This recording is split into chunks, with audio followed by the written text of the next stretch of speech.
So as you may all know, SP Madrid began as one of the smallest agencies 16 years ago. And for those who have had the chance to visit our office recently, you may have seen how we've leapfrogged to being one of the largest and most technologically advanced in collection operations in the country. Tonight, my presentation will focus on AI for collections and the technologies that are set to become available at SP Madrid this year. So let me help everyone understand this better by showing you some of SP Madrid's generative AI projects specifically for collections. So if you remember the QA AI last year, here's how it works. Since most of our industry conversations are in Tagalog recordings, we've used ASR or Advanced Speech Recognition to specifically convert Tagalog recordings to a text transcript. Now, this one whole transcript would not mean anything to an AI. It may understand its context, but it doesn't know how to assess the transcript based on our collections QA guidelines. That's why we've invested in a team of QA subject matter experts and asked them to help us label the QA guidelines on thousands of recording transcripts. And this is what we call human data labeling for QA. Our entire data set now for QA AI alone is at 80,000 rows. Opening and closing. The agent opened the call with a good morning, which is polite and appropriate. The closing also included a good morning po, ma'am, Myra, which is polite and maintains a professional tone. That sentence is generated by AI. The final output is to identify high-risk conversations in recordings. And the objective is to escalate all the high-risk categories in real time for instant corrective actions. Our initial POC has prevented so many broken promises in real time.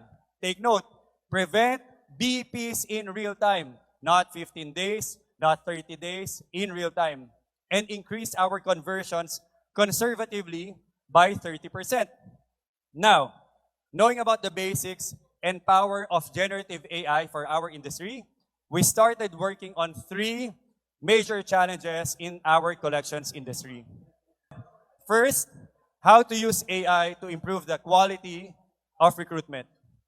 Second, how to use AI to fast-track the learning curve of our agents.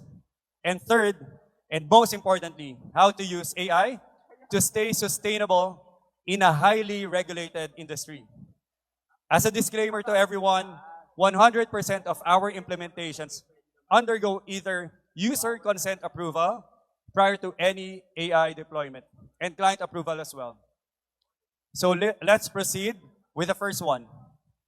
How to use AI to improve the quality of recruitment. Ever since, social media has been a game changer for us. But this time, we embrace a totally new concept, which is community-generated content.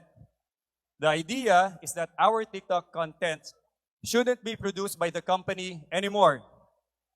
Instead, it would be more powerful if it would come from our community. Who? Our employees. CGC, community-generated content, UGC, user-generated content. These are all concepts.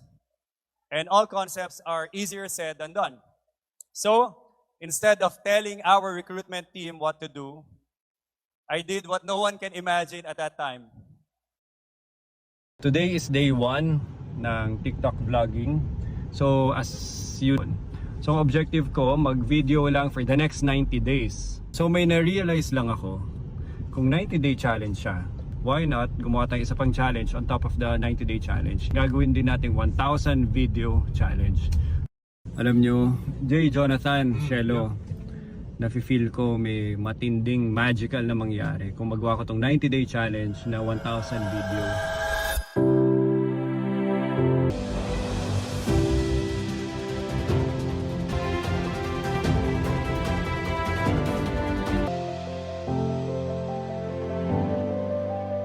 The concept is hashtag speed vlogging. It's about short, authentic, real-time vlogs uploaded very quickly. The 1,000 video challenge for 90 days was just the beginning. To my surprise, it was followed by everyone in the company. Luzon, Visayas, Mindanao, all of the islands in the Philippines, everyone started to follow my example of speed vlogging on TikTok. From having 0 speed vloggers, now we have more than 300 employee content creators, which we call our Madrid Nation Speed Vlogging Army, and everything just started 5 months ago. As of today, our marketing effort has already created over 10,000 videos, getting nearly 40 million views in total, and resulting to 30,000 monthly applicants. Take note, not views, 30,000 real applications every month to work for SP Madrid. Now, here is where the magic of generative AI comes in again. For this, we have the interview AI. For context, me, myself, I've conducted thousands of interviews in my lifetime that I've acquired the skill of quickly identifying potential talents. And obviously, it's impossible for me to do one-on-one interviews anymore. And the challenge we're facing is that the HR personnel we have now that are conducting the interviews are new hires themselves. And I can't blame them if they often make poor judgments. And using generative AI, we can have the interviewees converse with an AI. The applicant will express their thoughts verbally, and the AI will generate questions in real time, matching their intellect and personality. Right now, the interview AI is around 20% completed and will be launched to our HR teams this third quarter of this year. So I have given 2 sample implementations already. Since we don't have much time, I need to go through the other ones quickly.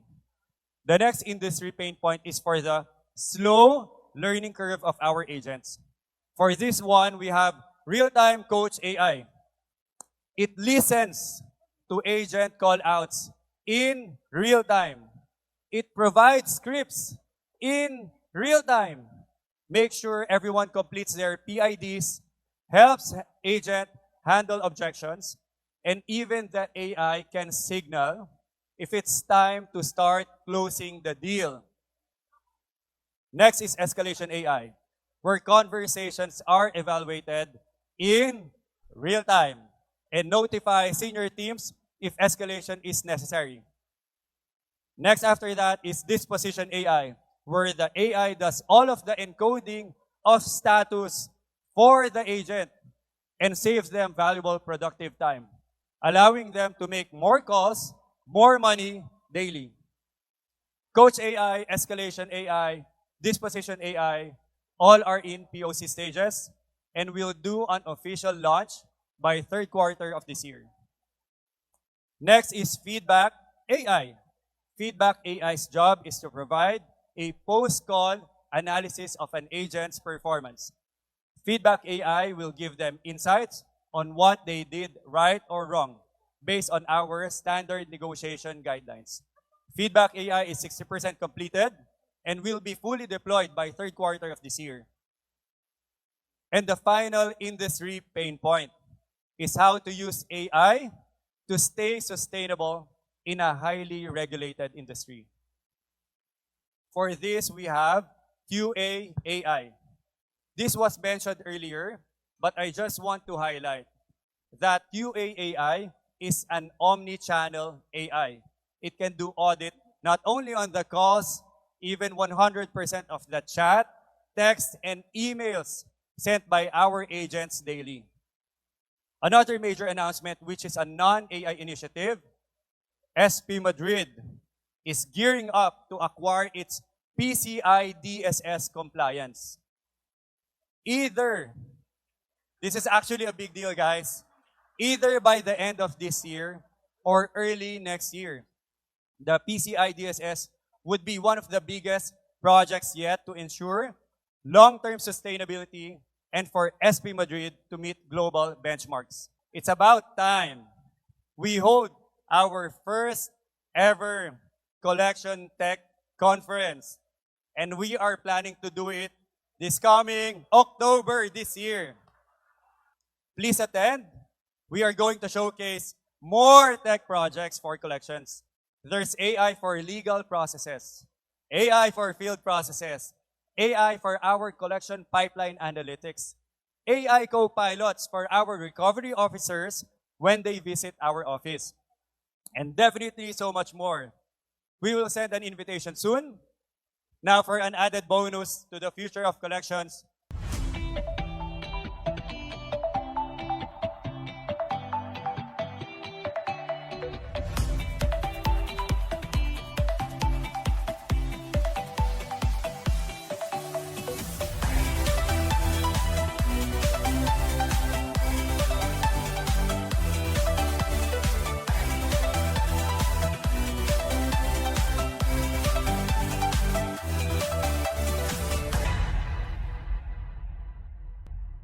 so when we first got the PTEX office last year, I thought it would take 2 or 3 years to fill up that 3,200 square meters of space. And the surprising thing is, we haven't even done the grand opening yet this coming April, and we are already maxed out. With that said, we are proud to announce that SP Madrid is in the construction stages of expanding its PTEX operations again. Not into 1, not 2, but 3 whole floors by 2024 alone, totaling to a massive 10,000 square meters of expansion and tapping the massive Cavite and Laguna workforce of the South. To put the 10,000 square meters into perspective, it's like 25 basketball courts. Thanks for considering this meeting. I truly believe that integrating generative AI into our processes could revolutionize how we approach debt collection. I'm intrigued, Alex, but I want to make it clear, our people are our greatest asset. Any solution we implement must augment their abilities. That's exactly the point, Ian. Guys, that's just my AI actor. It's amazing, isn't it? It really looks like me and sounds just like me. Anong sinasabi mong AI actor? AI actor ka lang rin naman.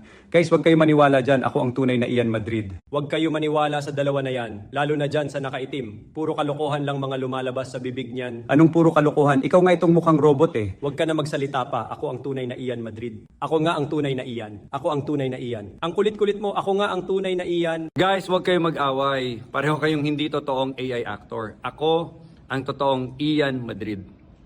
Okay. I'm not even sure I'm the real Ian anymore. But did you notice, even the generated AI actor clone is not simply just the lips and hands moving.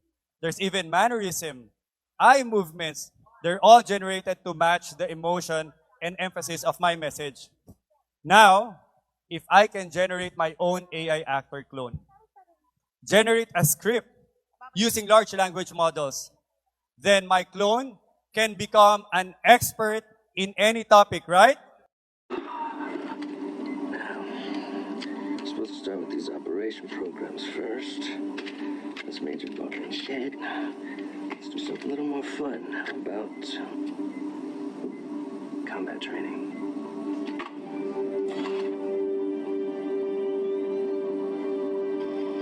Jiu-jitsu. I'm going to learn jiu-jitsu.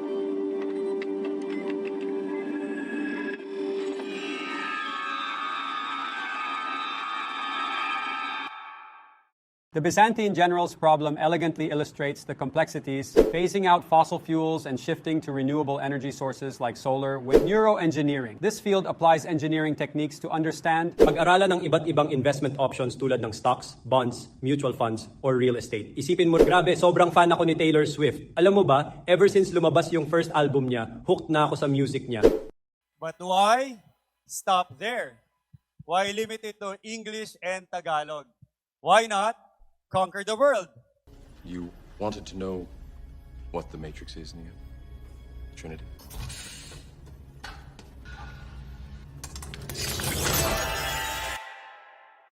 Hello, mabuhay. Ako si Ian Madrid and finally na-discover ko na kung paano magsalita sa iba't ibang lengguwahe. 因此呢，有料的相信功能，我现在可以用任何语言创建 TikTok 内容，并将其发送到所有国家地区。وآمل أن أترشح للرئاسة في بلدان أخرى. آملا أن يكون ذلك بمقدار لغتي وكمية التيك-توك。多分ねがたくさんの TikTok コンテンツを作る国の一つが、その国の大統領になるかもしれない。En tant que président, je peux utiliser la traduction basée sur l'IA pour envoyer des messages à différents pays sans avoir à apprendre leur langue. Es erleichtert die diplomatische Kommunikation und stellt sicher, dass meine Botschaften klar übermittelt werden. På så sätt upprätthålls effektiva relationer med det internationella samfundet. Excited na ako gamitin itong AI technology kasi nafe-feel ko na malapit ko na makonquer ang Mars. So, I hope you like it. I'm not sure if it was funny or scary. But anyway, I am showing and sharing all of this to you, not to scare you, but to invite you to join us and start reimagining things again. Our team doesn't look at generative as a tech concept. It's a new mindset of looking at things, freeing more time and capital for our businesses, so we can devote it to more important things. With that said, please allow us to share with you our team's new mindset for the future. And it's generative in everything we do.